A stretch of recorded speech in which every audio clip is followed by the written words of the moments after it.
and capture the eyes and ears of children around the world.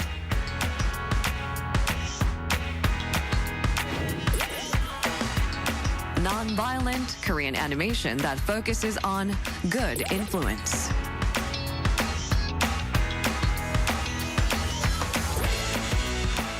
Through adventure and friendship, learn valuable lessons and realize the importance of friends.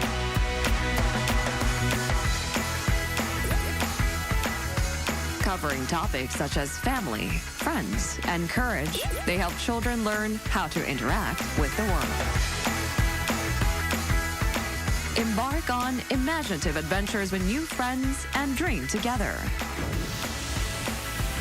K Animation's special stories will warm your heart.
It's December 10th here in Seoul, and I'm Kim Dami. We begin with these stories making the headlines at this hour. Starting with the arrest warrant being sought for the ex-defense minister over the martial law declaration. Prosecutors have requested an arrest warrant for Kim Yong-hyun to investigate him as a key suspect who proposed martial law to President Yoon Suk-yeol.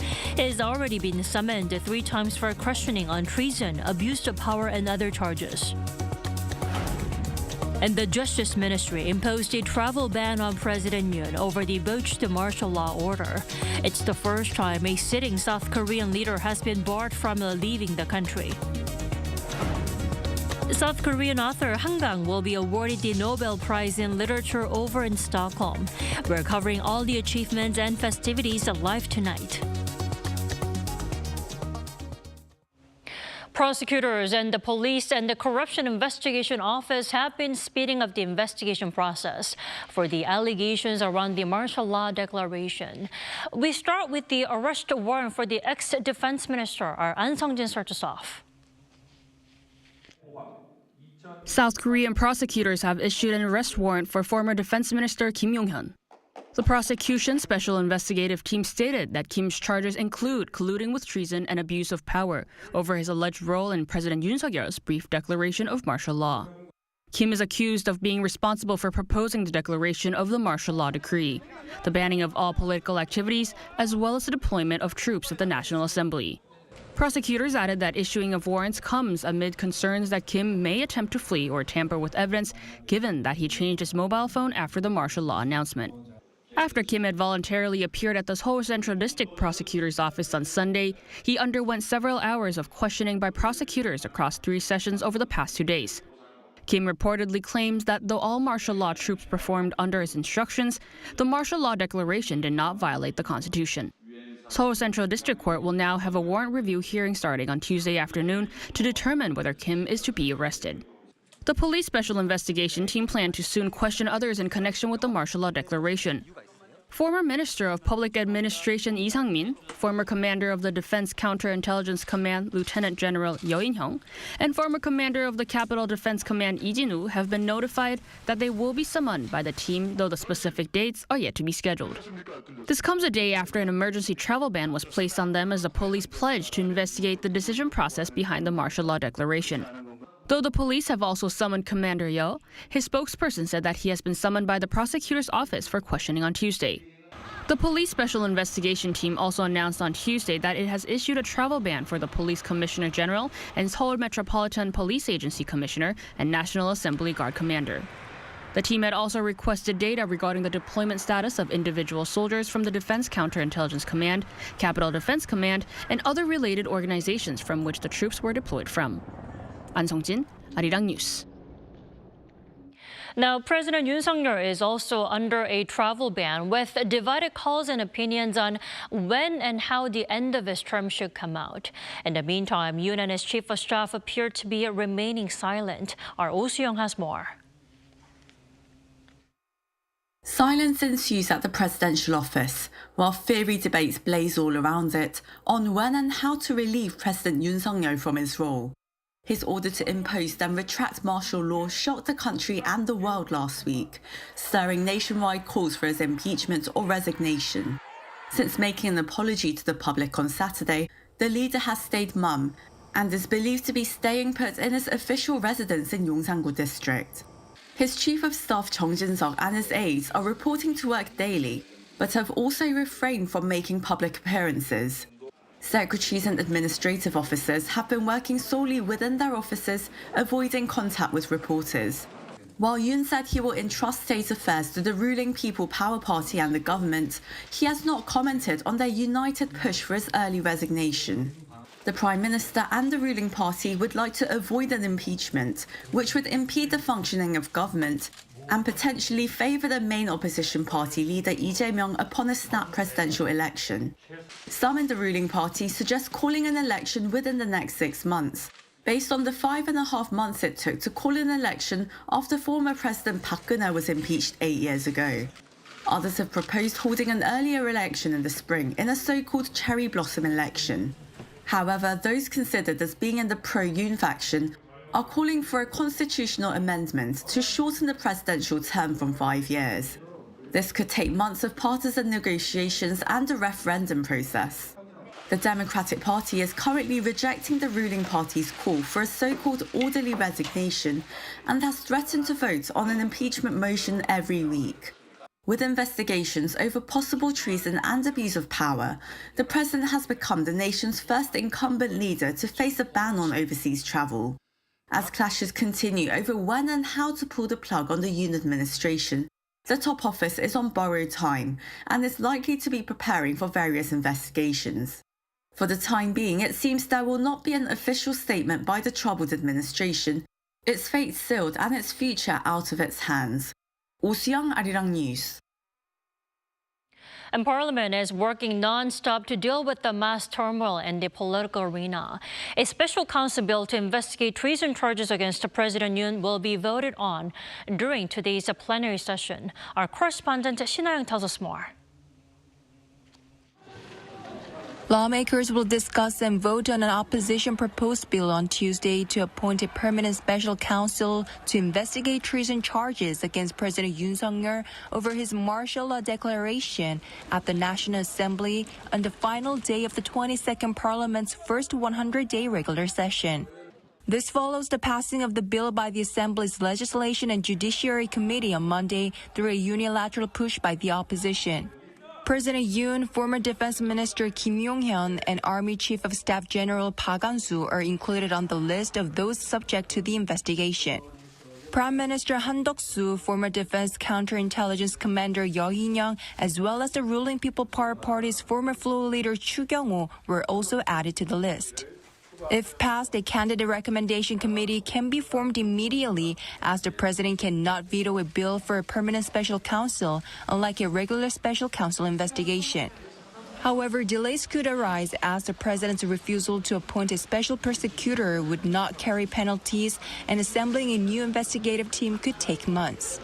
The opposition Democratic Party is also pushing to pass its version of the budget on Tuesday, which cuts 4.1 trillion Korean won, or around $3 billion from the government's original 677.4 trillion won plan.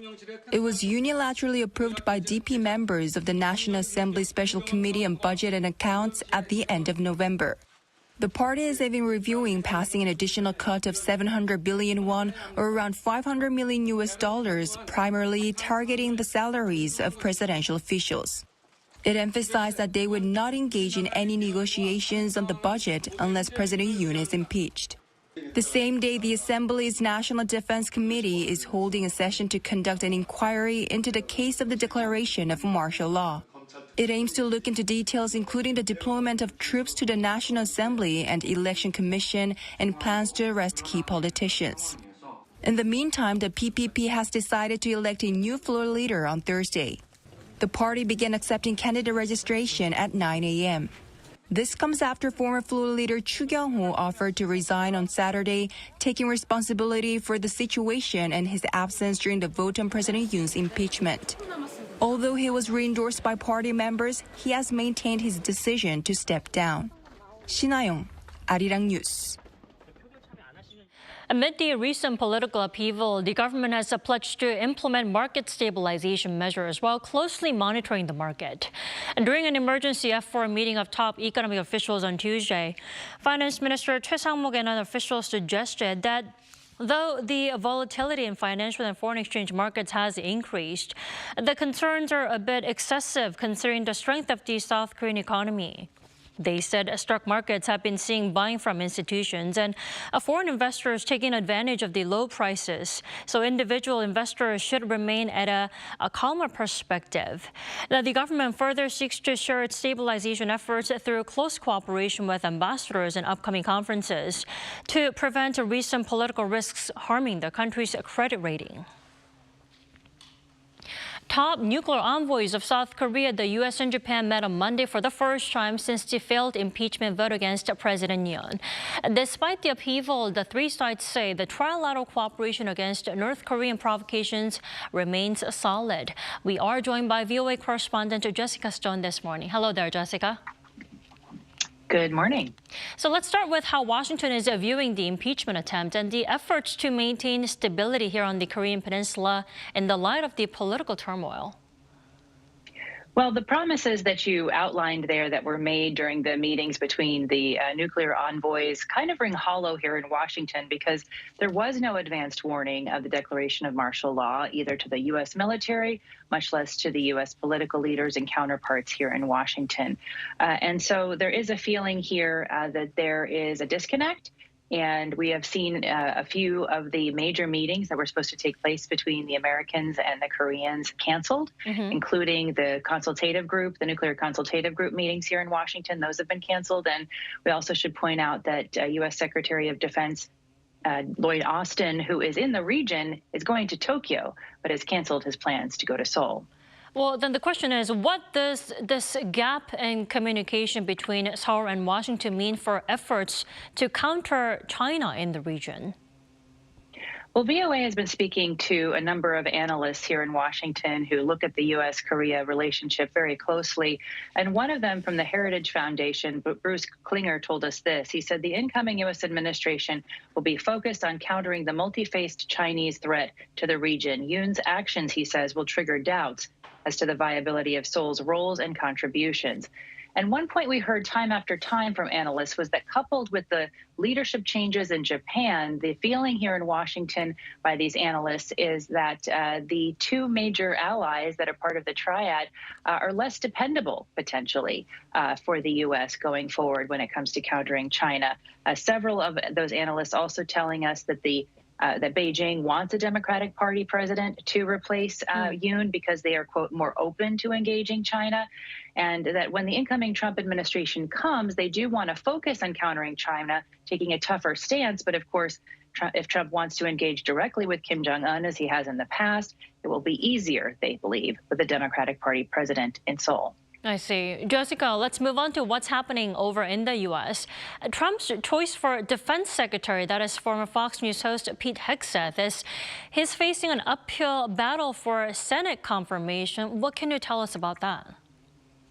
Well, it seems to have turned in the last few days to a slightly more even path to confirmation, but it's still a path that is difficult to achieve. And one of the things that we've seen this week with Pete Hegseth is he's back on Capitol Hill. He's meeting with the senators who have to approve his confirmation. One of those senators in particular that he's courting is Senator Joni Ernst of Iowa. She is a decorated military veteran herself, also a survivor of sexual assault, and someone who is committed to ending sexual assault in the U.S. military. That's important because, of course, Hegseth is facing numerous claims that he engaged in sexual misconduct with women and that he has a drinking problem. And so after her meeting with him today, she told reporters, quote, I will be supporting Hegseth through the confirmation process, and that he has committed to support her work to prevent sexual assaults in the rank. Donald Trump himself, meantime, has also expressed his support for Hegseth on Truth Social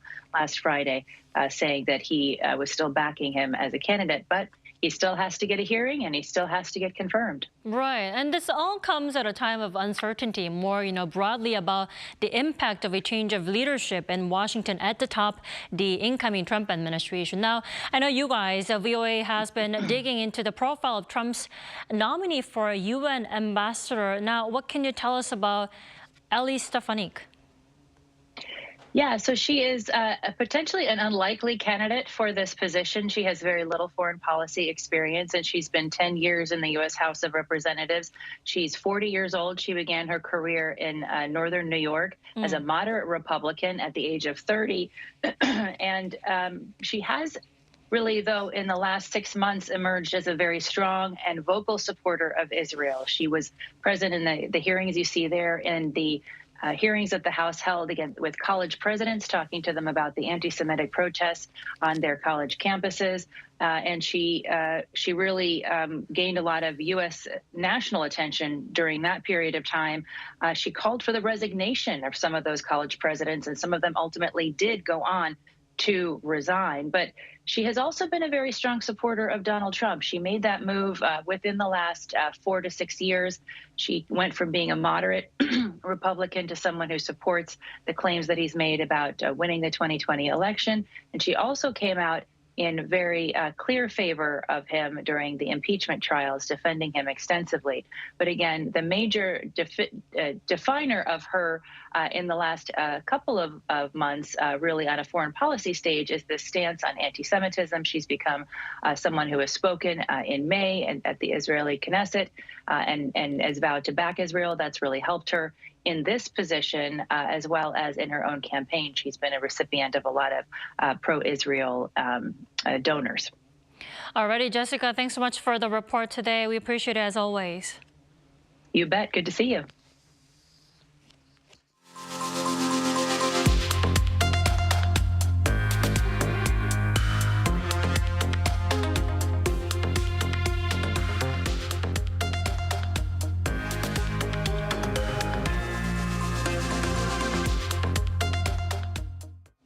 The outgoing Syrian Prime Minister agreed on Monday to transfer state power to the rebel group that ended the decades of al-Assad rule.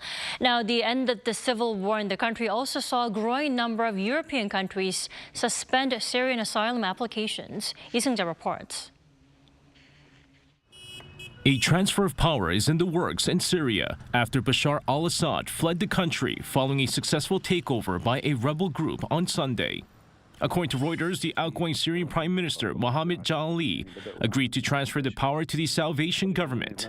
The Salvation Government is an administration based in a small region of rebel-held territory in northwest Syria.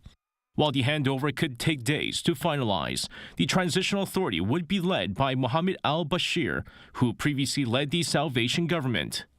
Amid the collapse of the al-Assad regime and the start of a rebel administration, Washington wants to ensure that ISIS does not get a fresh start in the country and take control of Syria.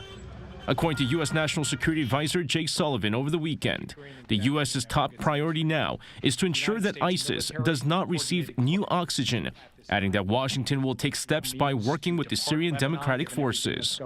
Meanwhile, the UN High Commissioner for Human Rights, Volker Turk, said Monday that the former Syrian leader who escaped before the rebel takeover should be held accountable for various human rights violations committed during his rule.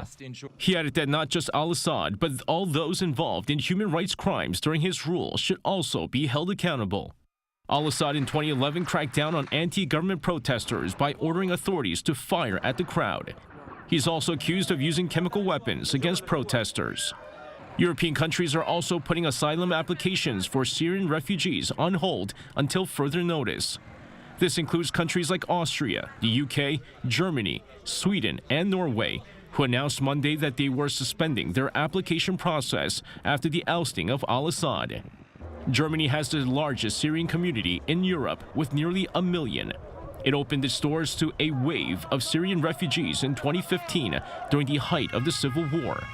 It also saw over 72,000 applications from Syrians being submitted this year alone. 이승재, Arirang News. Season 2 of the Netflix drama series Squid Game, which is scheduled to be released later this month, has been nominated in the Best Television Series Drama category at the Golden Globe Awards to be held in January. According to U.S. media reports, it is rare for a show that hasn't aired yet to be nominated. With all film and TV submissions due by November 4th and the final day for TV screening set on November 24th, it's speculated that only journalists affiliated with the award show were able to get an advanced screening for the second season. Now, the 82nd Golden Globe Awards will be held on January 5th.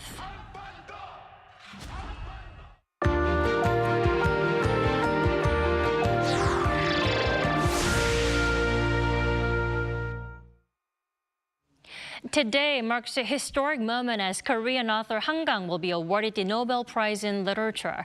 But before these celebrations begin in Stockholm, let's walk through what to expect from tonight's grand event. Here is our culture correspondent Song Yujin reporting from Stockholm.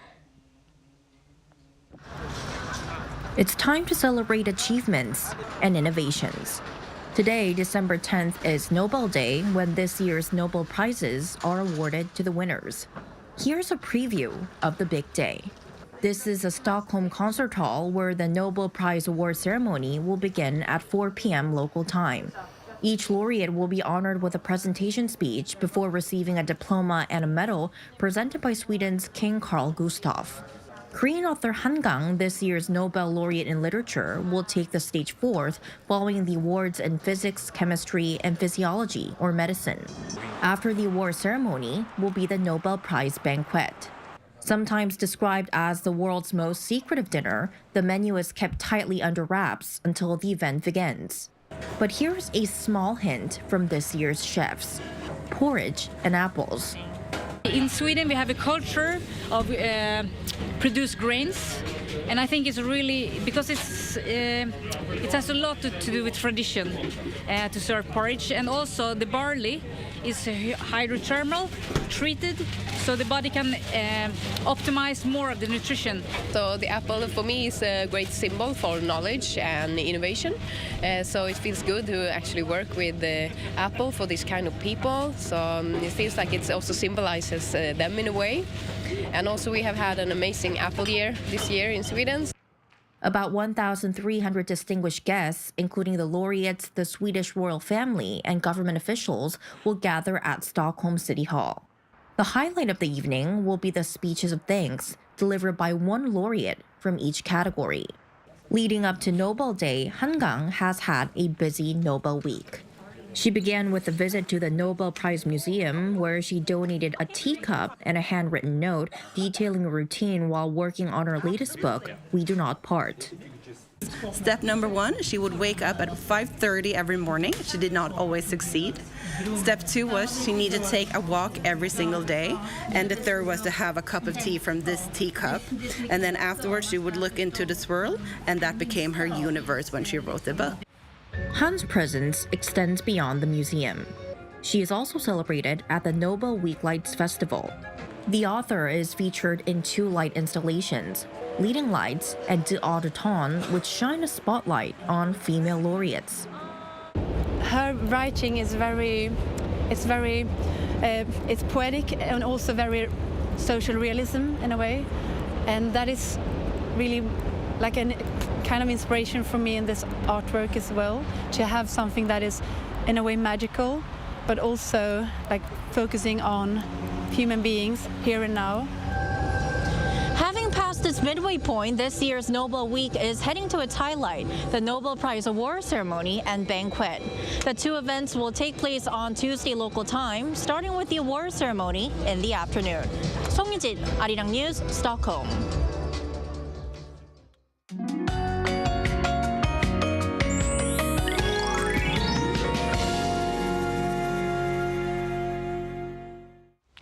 With winter gradually setting in, the air is getting cold and dry. Morning lows were a couple of degrees higher than yesterday, but sharp winds are dragging down the feels-like temperatures.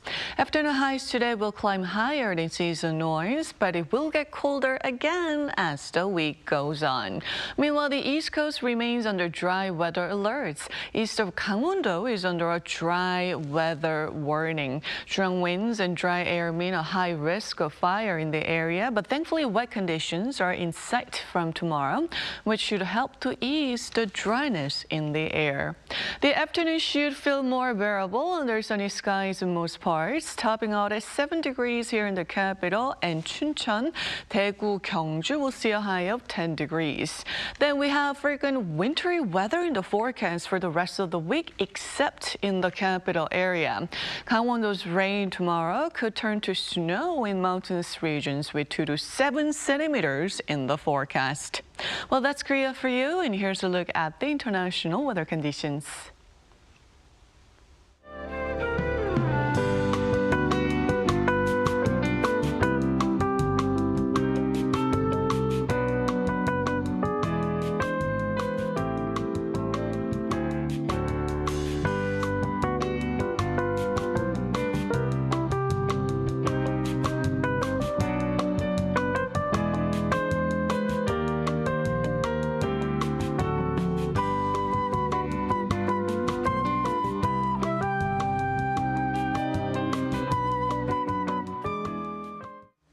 Thanks so much for staying with us this morning. A new day at Arirang. We'll be back tomorrow at 10 a.m. Korea time.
How to survive in Korea. One room. So, you're surviving in Korea if you've signed a contract for a one room. Obviously, you're a pro. But the real deal begins now. Step 1. Housewarming. No need to buy toilet paper, diffusers or hand soap. You'll get them soon enough as housewarming gifts. And some are bound to pile up. There's nothing better to serve your guests than milpaeyu nabe. If you have Korean friends coming over, don't forget the extra garlic. Step 2. Garbage disposal. With great power comes great responsibility. You've had a good time, so let's get to work. It might be tempting to sweep everything into a trash can, but you have to separate your garbage. Not bothered? Beware that negligence is punished with a fine or public humiliation. Step 3. Drying rack. You're excited to live alone in Korea, but the fate of these items, hanger, storage, or a hanger. Go get fresh coffee outside. Jogging doesn't cost anything, and nothing beats instant rice. But keep one item around so that you don't get too lonely. Step 4. Pros of living alone. No mum. Cons of living alone. No mum. A new towel doesn't magically appear. You have to do the laundry regularly. If anyone gives a towel as a souvenir, take it. Get rid of mold immediately. Don't be lazy with the vacuum cleaner. Housework is an endless affair. Overwhelmed? Give your mum a call and thank her for everything she's done. Did you survive in your one room? Wait, you have an unwanted visitor. Call someone you fancy. Could be the right person for the job.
K-drama, the charm of Korea that captivates the world.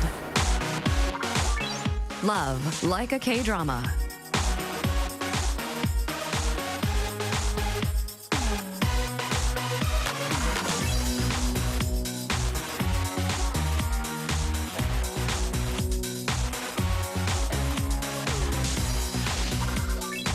A story of us where hope and despair coexist.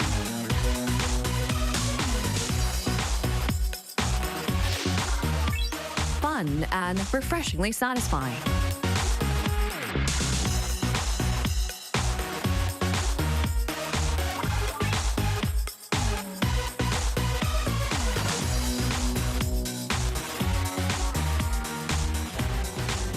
K-dramas carry warmth and move people's hearts. Meet the fascinating stories of Korea through K-dramas.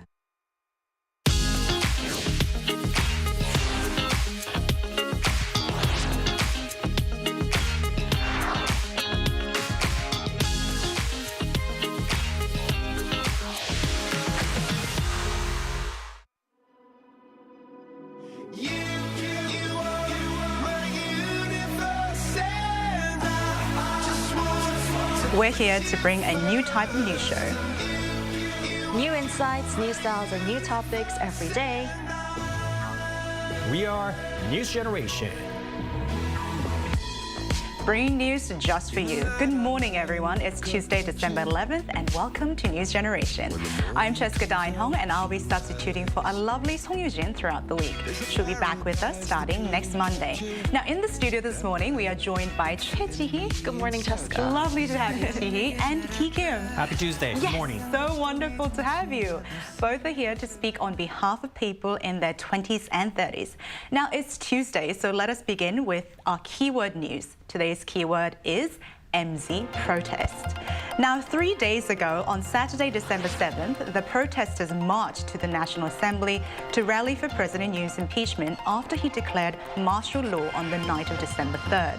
While the declaration was soon aborted after less than 3 hours, it shook the nation, leading to mass demonstrations demanding answers from the presidential office. Now, the protesters included a large number of young people, including Gen Z K-pop fans who used K-pop songs and concert light bulbs to lift up the mood. They even customized unique flags with logos that read, "We demand peaceful rest at home." Now, many interview sources from media outlets show that due to the efforts and participation of these young people, the protest was peaceful, well-organized, and even festive. Now, on the night of Saturday, I remember reading countless testimonials and social media threads on Saturday talking about people sharing like public bathroom information, even like pre-purchasing drinks so people could go in and use them. Now, turning to our panelists in the studio today, did you notice also something quite different in this year's demonstration? As a matter of fact, yes, because a few years back when former President Park Geun-hye was impeached, I was there. We had a similar campaign, and I was there to report the news and the atmosphere. And teenagers back then, who are now in their 20s and early 30s, they're now joining this movement. Yes. And social media was, of course, popular back then, but the mainstreams were 30s and 40s, or even 50s, who are a bit less heavy users. And they were a bit more conservative when it comes to political protest. They used candles instead of any other gadgets, some serious flags and panels. Only electric gadgets they used were electric candlelight because they were blown up by the wind. And it has sort of become like a concert, a bit more open to everyone. And they use all sorts of different tools to support the protest. They use the idle fan goods, such as lightning cheering sticks, flag with various different design representing where they're from. But funny enough, not showing their political group, but more casual, for example, like a National Living a Life Lying Down Association. And they use different messages, not strong political words, but something like, it's too cold. Yes. Let's get things done with and let us go home. And they sing along APT and change the lyrics to fit the situation. So it has become a political festival. Some dance, some sing, definitely different than a few years back. And some foreign media even called it's a K-protest. But most importantly, many of them are doing it in an orderly fashion within the legal boundary. You absolutely pointed out some of the very interesting things, but this also shines a quite different light because the younger generation actually have been accused of being somewhat apathetic and sometimes low participation when it comes to national politics. But I think what we saw on Saturday could show a different side of a generation, right, Jihi? What did you think? Well, I was, of course, very impressed by the whole scene on Saturday. Like you said, MZers are often seen as politically disengaged, but their strong commitment to democratic principles and values this time was demonstrated in creative ways, which had a significant impact, I believe. And the use of social media and online streaming platforms during this time to mobilize support and quickly disseminate information was particularly noteworthy as well, because in the past, we wouldn't have imagined looking into the actual scene in so much detail. And I also found it interesting that they use cheering sticks that they use for concerts and their to fan their favorite idol bands and girl groups, boy groups, whatnot during the rallies. And that was our keyword news for this Tuesday. Now let's move on to our main discussion topic of the day, which is non-marital birth or out-of-wedlock children. Now there was a particular incident here in South Korea that sparked a rather heated discussion. Take a look at the screen to find out more. 2 weeks ago, actor Jung Woo-sung admitted to having fathered a non-marital child with Moon Ga-bi, a Korean model, who announced the birth of her child on social media without revealing the father. The actor added in his public statement that he will take full responsibility in supporting the child, but remain silent on the two getting married. This stirred a huge public debate on non-marital children, including social perception and the welfare of the children at large. Now let's open up today's discussion by briefly touching upon the details of the entertainment news that brought the issue to surface. Now first off, Jihi, could you tell us briefly what happened? Sure. So recently, South Korean actor Jung Woo-sung and model Moon Ga-bi revealed that they have a son together, sparking widespread public discussion. Now Moon Ga-bi first disclosed the existence of their son on her social media, and Jung Woo-sung's agency confirmed he is the child's father. Now in an official statement, Jung expressed his commitment to fulfilling his role as a father economically, and this revelation ignited debates in South Korea about non-marital births and societal attitudes toward traditional family structures. Now, while some supported the idea of respecting individual choices, others criticized it from the perspective of traditional family values. Jung Woo-sung in the past was involved in campaigns supporting single mothers, and his statements about marriage in earlier interviews have further fueled the controversy. Precisely so. Now, Ki, enlighten us a bit more for the audience who might not be familiar with the Korean entertainment scene. Now, why did Jung Woo-sung's non-marital child cause such a controversy, and what issue did it exactly bring to surface? Well, honestly, Korean people are not that much understanding when it comes to out-of-wedlock child. And the birth rate for non-marital births is quite low. And maybe it's driven by Confucianism or family-oriented society that we've been having for a long time. The real concern here is not about the news on the baby's born. I believe it is more of an influential power that the stars have. He said he'll take full responsibility of the child, which shouldn't be praised upon. It's just more natural, and it's actually should. And has been voicing up for many different social issues so far, for example, the political refugees or climate refugees. And his personal life was well hidden, but with a baby born, sort of secretly, people are having doubts about his past views and opinions on many different issues. And there's some rumors spreading out on his personal life as well now. And as a public figure or a big star or influential celebrity in the entertainment business, what he says does cast a big influence among his fans and the society. And similar things are taking place right now. With the current big issues going on with the martial law declaration with President Yoon Suk-yeol, there was a quite big controversial argument. Should celebrities or big stars voice up on the social or political issues? Many people are very sensitive on this, but one thing for sure, Jung Woo-sung did bring the topic on the surface, and stars do have that much power. Absolutely so, which is one of the reasons why we're actually bringing the focus of the issue to South Korean society as a whole. Now, to understand our social and cultural perspective on birth out of wedlock, we think it's important to have some background information of what it's like here in South Korea. So, Jihi, could you provide us with some background numbers on social perception and possibly the underlying reasons for that? Sure. So South Korea has a notably negative perception of of non-marital births, which is reflected in its very low rate of such births. So in 2020, the average rate of non-marital births in OECD countries was a little over 40%, but South Korea's rate was only 2.5%. And for comparison, the rates were 40%, a little over 40% in the United States, around 62% in France, and about 70% in Mexico. And of course, these figures don't tell the whole picture of the details of the birth. But this significant difference is largely due to the prevailing belief in Korea that childbirth should be premised on marriage. And non-marital births are often viewed as atypical or socially unacceptable, reinforcing the strong association between marriage and family formation in the country. And this cultural perspective heavily influences how such situations are perceived and discussed in the public sphere. And as Ki had briefly mentioned earlier, it's partly due to the Confucius values that we have deeply rooted in our culture as well. Especially in Korean society, we think the foundation of the family should be premised on marriage, then the child is supposed to happen, right? But compared to the general public opinion, which he so eloquently mentioned on non-marital birth, specifically our generation, those in the 20s and 30s have a slightly differing opinion and somewhat more positive attitude. So Ki, could you elaborate on that for us, please? Sure. If I actually take a look at the screen, MZers now have different perceptions on the matter now. According to data by Statistics Korea, when people at their 20s are asked about their opinions on having a child without getting married, 43% agreed it could happen, and 22% were against it. And this is probably because there are many couples who are in a de facto marriage but just didn't register their marriage to the government, or they just move in together. Same thing with me. When I first got married, I didn't register on the government office, but then when the baby was born, we all got down there to register the baby in our marriage. Just because it's not because I didn't love her. It was more like we got more tax benefits for doing that. So that was one of the reasons we kind of delayed registering our actual marriage to the government. But now the whole perspective on marriage is definitely changing. And you did it for more practical reasons, which is also very important, because we're looking at today's topic from a variety of points, from the public views to MZ generation perspective.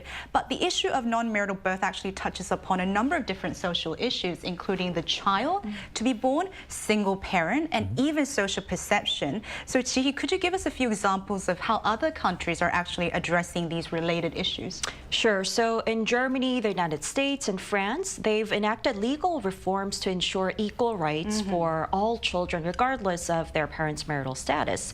Back in 1997, Germany began with their Children's Rights Reform Act. That was abolished, that helped abolish distinctions based on marital status of the children. And the U.S. Uniform Parentage Act, enacted in 2002, eliminated the terms legitimate and illegitimate, treating all children equally. It's all about the expression, which we will touch upon later as well. Now, France followed in 2005 by revising its civil code to remove such distinctions as well. So these reforms really reflect a societal shift toward modern family structures and the prioritization of children's rights rather than the forms of the family and the parents. And I think you mentioned something very important, how we word things shape a social perception in our mind, right? So the wording can actually be the start of eliminating any prejudice or differences. Now, I'm also curious, Ki, what about here in Korea? Are there welfare programs or social policies that have happened or are on the way? Well, we took a look at the data from 2020, but if you actually take a look at data from 2023, last year, the portion of out-of-wedlock birth rate has been rising to 4.7% from 2.5%. So it's increasing, rapidly. And one of the professors at Seogangdae University said it can help the country's low birth rate. Non-marital couple need more social and government support, and that the regulations, but having less than 5% of the whole portion, it might be hard for us to give them a pan-national efforts or the governmental support on those small figures.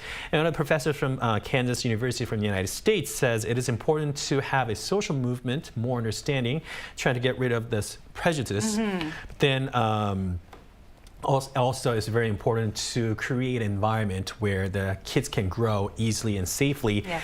And Framework Act on Healthy Families is currently at halt for this Yoon administration because they're from Conservative Party and they support where traditional marriage or even adoption was considered to be an option. And now we've heard discuss the issue on both sides, from the public's opinion to MZ generations and also international countries. Now it's time to hear from our viewers. Now we asked our viewers from their thoughts on non-marital birth and perception from their respective home countries. Here's what some of them had said. Now Benny D97 said in the Philippines, out-of-wedlock births are quite common. People are really keen on how their family grows, even without getting married. Now Sunshine Desert said, I would say it depends on the area within the UK. I think children out of marriages are possibly growing, as it's not so much of a stigma as it once was. After Rain 36 said more than half of children born here in France have unmarried parents. Thank you so much to our viewers for sharing their opinion. Now for more in-depth discussion on today's topic, we'll connect live with Hyeon Lee, a research professor here in South Korea. Join us after the break.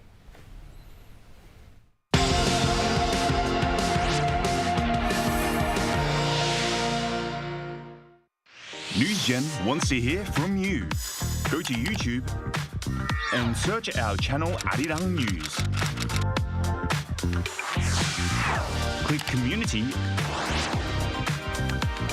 and leave a comment down below. Make a new type of news with us. And today we're joined by Hyeon Lee, research professor at Hankuk University of Foreign Studies. Good morning, Professor. Good morning. Thank you so much for joining us. Thank you for having me today. We'll open up with the first question because we want to understand more in detail, what is the general perception of birth out of wedlock here in South Korea? In South Korea, non-marital births are still viewed negatively, as you discussed, largely due to social emphasis on traditional family structures. The prevailing normal family ideology considers having children outside of marriage as an abnormal and incomplete choice.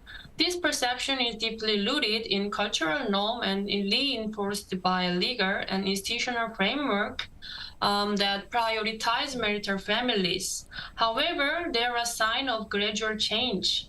The non-marital birth rate recently reached 4.7%, the highest in the country's history, indicating a shift in societal attitude. Despite this progress, the rate remains significantly lower than the OECD average of 41.9%, reflecting the continued challenges and stigmas faced by non-marital families in South Korea. Well, more broadly, we've also noticed there is a big difference between Asia and Europe in terms of non-marital births. What could be the underlying reasons for this? As I mentioned and Ji mentioned before, the primary reasons lie in cultural norm and institutional support. In Europe, non-marital births are widely accepted due to progressive policies and cultural shift toward embracing diverse family structures. For example, France's PACS and the UK's civil partnership providing cohabiting couples the same legal and financial benefits as married couples, normalizing non-marital births. Gender equality, strong social welfare systems, and work-life balance policies further support these trends. In contrast, Asia, including South Korea, remains rooted in traditional family values that prioritize marriages as the foundation for child rearing. Conservative laws and lack of institutional support for non-marital families create significant barriers. Moreover, the financial burden of raising children, coupled with competitive societal pressures, discourage both marriage and parenthood. So addressing this cultural and structural challenge is key to closing the gap between Asia and Europe. Thank you, Professor, for your insight and information. Policy is important when it comes to social issues, but what are some of the policies here in South Korea that address this issue and where they are heading? Currently, Korea has very few policies supporting non-marital birth. But I see a growing interest in addressing this issue. The discussion about law like the Non-marital Birth Support Act and the Living Partnership Act show a recognition that tackling the ultra-low birth rate requires acknowledging and supporting diverse family forms. For example, policies could allow single women and cohabiting couples access to fertility treatments and ensure welfare benefits for non-marital families, much like in Europe. And thank you, Professor Lee, so much for the insight. We would love to have you back. Thank you for joining us today. Thank you. Thank you. Now, as representatives of millennials and Gen Z here in the studio, I would also love to open up the discussion between us in terms of what you think about today's topic, and if so, if possible, what are some areas of concern that you might think might be important to address for the near future, starting with you, Ji-hee. Well, I think this is a pretty sensitive issue in our country in particular, and I have mixed feelings about it. Firstly, it's unfortunate, I personally believe, that Chung Woo-sung had to bring this topic into public discussion, because as I don't see him as a decent or responsible father figure, nor a reliable romantic partner for all the rumors or facts that are surrounding him. And we once had a better example of a non-marital child, which was by Sayuri, who got a sperm donation to give birth to her son, and she's raising him alone. And regarding non-marital births, which is the main focus of today's discussion, I really hope that the unnecessary prejudice and stigma against children and single parents who choose to raise out of wedlock children can be lifted in our society. And due to the negative perceptions surrounding this issue in our country, we're not very open about it yet. I personally would not choose to have a child out of marriage just because of that social perception that we still have, because I wouldn't want my child to be viewed in a negative light. And I believe that it's entirely up to the adults to decide to have a child and to just live together as parents, or not live together, but just have the responsibility over the child, regardless of whether they are legally or traditionally married. And this choice can still reflect responsible parenting as long as they show that they're taking care of the child together, you know? Right. And addressing non-marital births requires legal reforms as well. And as our professor has mentioned, we don't have much progressive measures or policy support. And we need, of course, expanded social support for single parents and public campaigns to reduce all the stigma surrounding the children and the parents as well. And I think you precisely mentioned, which is, I think, discussions like what we're having at News Generation is so important, because talking about it and discussing it openly is the first step to getting rid of perception, or at least improving the prejudice that we have. What about you, Ki? Well, people say they do understand, but they wouldn't understand it unless you're in their shoes. There are some cases where things are just inevitable, and you just have to follow the flow. And just like Chung Woo-sung, they would try their best to raise a child. But as a father, I say it'll be different. You see a child, they change and grow every single second. And half an hour, 20 minutes I'm spending here at the studio, I still miss my son. And I feel sorry that I couldn't spend enough time with him. You know, you change your his diaper, you change the, you feed them, you play together, you read the book, you go to zoo with him. Yes, you fight with him. Yes. Exactly. Not yet. Soon, he's but still a good child, but you know, all the precious memories you have as a father and a son at such a young age, it's not going to be there. And also, as for Sayuri that she has mentioned, I read an interview where Sayuri received a question from his son saying, "Where's my daddy?" And it was kind of hard for her to answer. So not having either side of a parent would be hard for both somebody who's parenting and also a child. And also, I agree with some of the opinions that reflect by some of our politicians. Instead of calling the kid 혼외자, we could say, just call him a baby, son, daughters, like any other ordinary kids. No any specific... no distinction. Right, no distinction between those two. So just think of child, think of what's best for the child, so we can raise them in a safe environment. Thank you so much, and that is all from us today. Thank you all for joining us. The News Generation will be back tomorrow at 10:30 a.m. Korea time. Special thanks today to Choi Ji-hee. Thank you. And Ki Kim. Thank you. Thank you so much, everyone, and watching, and see you tomorrow. We are News Generation.